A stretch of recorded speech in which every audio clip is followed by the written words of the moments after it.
Welcome friends, I am Manohar, Assistant Professor from the EEE Department, TKR College of Engineering and Technology. I have completed my BTech from Vidyajyoti Institute of Technology in 2009, and in 2009 I have cracked GATE with 900 All India rank. With that rank I have joined University College of Engineering, Usmania University, and I have completed MTech in 2011 with Power Systems as my specialization. After that I have been working as an assistant professor in this college from the last 4 years. So my favorite, my research interest and now I am particularly focusing on smart grid technologies and artificial intelligence with applications to the power systems.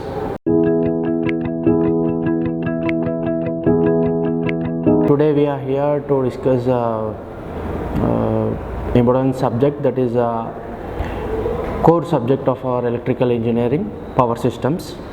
The entire subject is divided into parts like power system 1, power systems 2, power system analysis, power system operation and control, switch gear and protection, HVDC, HVAC, etc. So coming to the first part of the power systems, that is power system 1. So this part we will generally focus on the generation of electrical power. So and afterwards we have discussed some parts regarding distribution systems also. So coming to if you see the syllabus of the power system 1, it is broadly divided into 5 subjects, which covers generation and some parts of the electrical distribution systems. Coming to the generation topics, that is, if you see in the chapter 1, that is unit 1, basic electrical power generation methods like thermal power station, hydel power station, and nuclear power substations. Coming to the second unit, here it comes distribution systems like voltage and AC distribution systems we will discuss here, that is voltage drop calculations will be done here. Coming to the third unit is also discuss regarding substations. So how many type of substations are there, what are the methods, and regarding detailed discussion will be done in the substations here. Coming to the fourth unit covers power factor corrections at the load side, power factor corrections, and what are the methods for the power factors, what are the main causes for the low power factor will be focused on the fourth unit. Coming to the fifth unit will be majorly discussed here regarding the tariff methods, and second part is in the fifth unit. In the second part we will discuss about characteristics of load like unity power factor loads, low power factor loads, and like in terms of load factor, diversity factor, plant capacity factor, plant utilization factor, etc. These things we will be discussed in the fifth part. Coming to for exam point of view, we will discuss some important topics for all power systems 1, for all power system 1. First unit, if you see first unit, generally in our syllabus first topic will come as thermal power station. In thermal power station, generally block diagram, in the different blocks, like we will discuss the block diagram. And here the important topic is what is the function of the economizer. This question is many number of times they are covered in the exam. Coming to the next topic is nuclear power station. So what is the basic principle involved in the nuclear power station, and what are the major drawbacks, what are the like different type of breeder reactors like high volt fast breeder reactor, pressurized water reactor, etc. These things will be discussed. This topic is very important for the exam point of view. So these are the 2 important topics alternatively will be asked in the exam. Second unit here if you see the second unit, here it will be concentrated on the distribution systems, calculation of voltage drop, in DC substation, DC distribution systems and AC distribution systems. So voltage calculations for DC distributed system and voltage calculation or voltage drop calculation for AC distribution systems also calculated. Here the very important topic is voltage drop calculations for the both systems. The only major difference between the DC distributions and the AC distribution is in DC distributions power factor is 0, so calculations will be very easy for exam point of view. If you come into the AC distribution systems, power factor will come into picture because of the AC type of loads. So calculations are little bit small difference, so students should be particularly careful regarding calculations regarding lagging power factor and leading power factor at the time of calculation of the problems. So they need to be careful about the signs, the positive or negative signs regarding power factor, whether it is lagging or leading. You should be careful about taking these things. And so for calculate in the AC voltage drop calculations, so here one very important topic is finding shortest path to serve the load, finding the shortest path to serve the load or sending the power to the load premises in the shortest path, that is using Thevenin's theorem we will calculate here. This topic is very, very important. Alternative yearly this one problem will be focused on this method. Next, coming to the third unit is majorly focused on the substations. See, substation, coming to the substation, the very important topic here is what a substation consists of, how many type of substations are there. This topic alternatively it will be asked in the exam. And coming to the one more topic, what are the major differences between normal substations and gas insulator substations. So what type of gas and what are the characteristics of a gas which is used in the gas substation or gas insulator substation is very important here.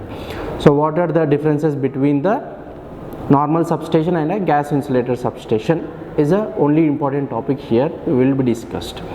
And coming to the fourth unit will be discussed on the power factor corrections. So what are the major causes for the low power factor and what are the methods to improve the power factor. So what are the disadvantages if power factor is low. These are the three important topics definitely will be asked in the exam. What are the three things? One is what are the causes of low power factor and what are the disadvantages of low power factor, that is problems regarding low power factor, and what are the methods to improve the low power factor. So coming to the method, there are now number of methods are there, but coming to our topic, so only capacitor, that is series capacitors, shunt capacitors and condensers, that is and etc. Small things will be asked in the exam, that is a power factor triangle, how power factor will be improved with these methods.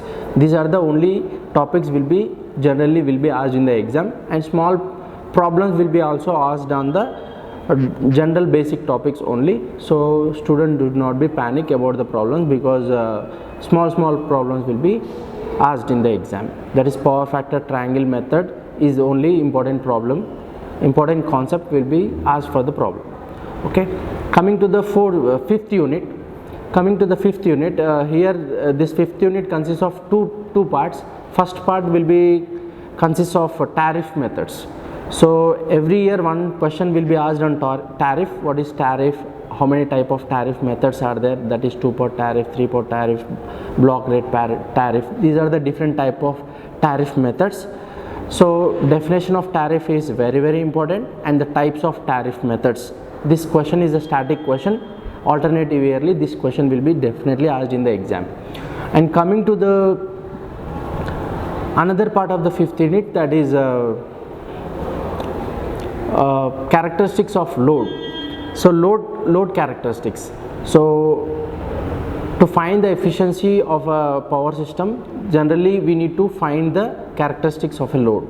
So load duration curve is very, very important in this topic. Load duration curve we need to find what are the type of characteristics on what is with respect to which parameters we will draw this load curve. So regarding load curve, we are having different terms like load factor, what is load factor, what is diversity factor, what is maximum load, what is plant capacity factor, what is plant utilization factor. These things are these terms are related to the load curve. So compulsory some 3 to 4 definitions will be asked from these questions. So students should be careful about the definition regarding load, what is load factor, what is maximum load, what is maximum demand, what is diversity factors. So definition should be pretty clear for exam point of view. At least 3 to 4 definitions definitely will be asked, and problems, if you are familiar with the definitions, so solving problems is also very easy. So this is about entire overview of a power systems 1. So students generally will do small mistakes, like in solving problems. There are small problems like leading and lagging power factors. Whenever they are solving the problems, they will take positive signs and negative signs in terms of, they should be careful about the taking power factor problems. And coming to the generally in our power systems 1, problems will be asked less, but remaining majorly they will ask for theoretical questions, theoretical type of questions, or most of them are static questions. So 80% of the questions will be asked from the static portion of your syllabus. Friends, coming to the reference books, so you can go through with V.K. Mehta book and Power Systems by V.K. Mehta. So in this book, AC and DC distribution, that is voltage drop calculations problems are more number of problems are there for practice purpose. So examiner won't go other beyond this syllabus. So solve more number of problems from the Power Systems book V.K. Mehta by V.K. Mehta. And coming to another book, C.L. Vadva book is also very important. So C.L. Vadva generation topics and tariff methods. These methods, the topics regarding 5th unit and substations, that is 3rd unit, will be, you can concentrate from the C.L. Vadva. Whereas the 2nd unit, that is AC DC distribution problems, you can go through from the Power Systems V.K. Mehta book. So students, after preparation at the time of examination, presenting your answers in the exam is also very important. So majorly students will do small mistakes. So first you need to be pretty clear about writing answers. So first you should be go through the questions properly, and you need to write answers according to the questions asked for how many marks. So the same kind of question will be asked for the 2-marker question, 4-marker question, or 5-marker question, whatever it is. So based on the number of marks allocated to the question, you should be project answer on your answer sheets. Suppose if you are asked, suppose a thermal power station question is asked in the exam, suppose it is given for a long answer question directly for the 16 marks question. So for this question, you need to draw the entire block diagram with a neatly labeled diagram. That is, you should be specifically mentioned about each and every diagram, every block of the diagram, like coal handling plant, hash handling plant, pressurized condenser, regarding etc. For each and every block, you should be particularly, after drawing the block diagram, and below each and every block diagram, you should be detailedly describe about the block diagram. And at last, you need to mention the advantages and disadvantages of the block diagram, and also you need to mention the efficiency of the thermal power stations. So for this, the same question, it can be also asked for 5-marker question. Suppose this question is asked for 5-marker, you need to be in cut short manner, like you can draw the block diagram, and with some half page of notes is enough, like very important, like economizer, condenser. These small definitions you need to be quoted down. Suppose the same question is asked for the 2-marker question. You are not supposed to draw block diagram here. Directly you can quote the what our thermal power station is for, and what are the advantages and disadvantages. the same question can be asked in different marks. You need to write the answer according to the marks allocated to them. So these are the small, generally students will do these mistakes, so pretty clear about the marks, how many marks that question is asked for. And whenever you are solving the problems, coming to the problematic question, first go through the problem, what is the data given. First you need to write the what is the data given in the problem, write that one, and what type of problem he is asked, or what to find, you first clear that one and make a question mark. And the topic related, whatever the problem is asked, the topic related definitions or the formulas, whatever it is, you recollect them and produce in the problem. And what is the data given, which is not given, you need to try to find the data which is given from the problem. Then it is very simple procedure to solve the problems. And whenever, if you are drawing diagrams, so it should be pretty clear, whenever you are drawing the diagram, so label the diagram properly. Suppose if you are drawing the graphs or some other tabular columns, mention the or label the diagram properly, that what is y-axis, x-axis, etc. things should be pretty clear. And whenever you are writing 2-marker question, don't write unnecessary matter, because mark allocated for the short questions is very much less. So 3 or 4 lines or maximum 5 to 6 lines is enough for writing 2-marker answers. So suppose if, what is the load factor?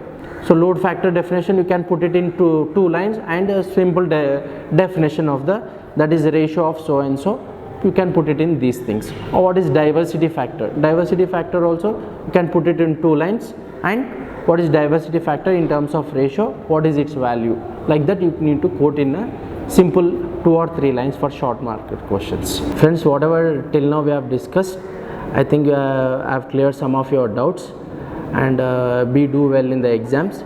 All the best.